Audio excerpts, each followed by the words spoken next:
I know firsthand what it's like to be bullied. Freak, loser, retard were words I got used to hearing when I walked down the halls in middle school. You see, all of my life I felt different from the kids my own age. As far back as I can remember, I have always struggled to learn the way everyone thinks is normal. I have always been in special ed classes and labeled as having a learning disability. I hate being labeled that way. Once you're labeled, it seems to follow you wherever you go. Does being in these classes make me so much different than anyone else? I guess it does. I have asked God so many times why He made me this way. Life got real bad when I started my 8th grade year. I decided to join the football team.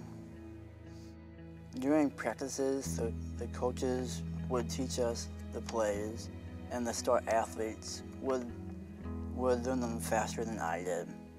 In the football huddle, they would make comments like retard and stupid when they talked to each other about me. My parents saw that my heart wasn't in football, so they allowed me to leave the team. The next day, I joined the cross-country team. I actually found it to be a positive experience. My teammates accepted me for who I was. It was a good decision I made because I didn't have to let anybody down. That positive experience I had felt on the cross-country team all vanished when I was chosen to be on the basketball team. After missing a whole week of practice because of the flu, my teammates pretty much knew all of the plays. So here I was again in the same place, struggling to learn the plays. That is when I started to really lose confidence in myself.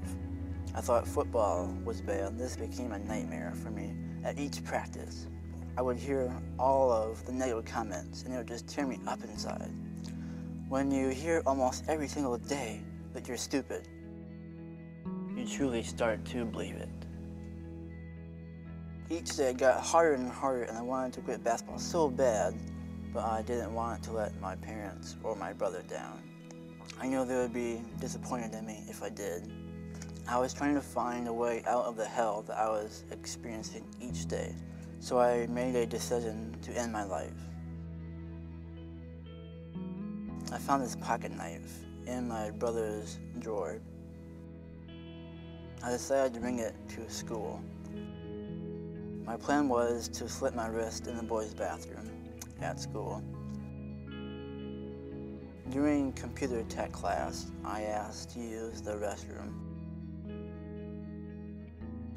I went into my locker and got the knife out and walked to the restroom. I went over to the sink and looked in the mirror, and I started to cry. I felt so lonely, unloved, and angry all at the same time. I went into the stall and sat down, pulled the knife out, and put it to my wrist. Right at that moment, I heard this loud voice in my head saying, "Connor, don't do this." And I also remembered something my mom told me, that God had something special waiting for my life. At that moment, I got up and threw the knife out in the trash can and walked back to class like if nothing ever happened. Because of God's love and grace for me, I am able to heal from this terrible time in my life. How would Jesus respond to those who have hurt me so much? I have to be honest, probably not the way I would want him to. But I think Jesus would say to them, maybe you need to walk in Connor's shoes to understand what life is like for him. Then you would realize you should show love and compassion instead of the hurtful ways you have treated him. Jesus would say, love your neighbor as yourself.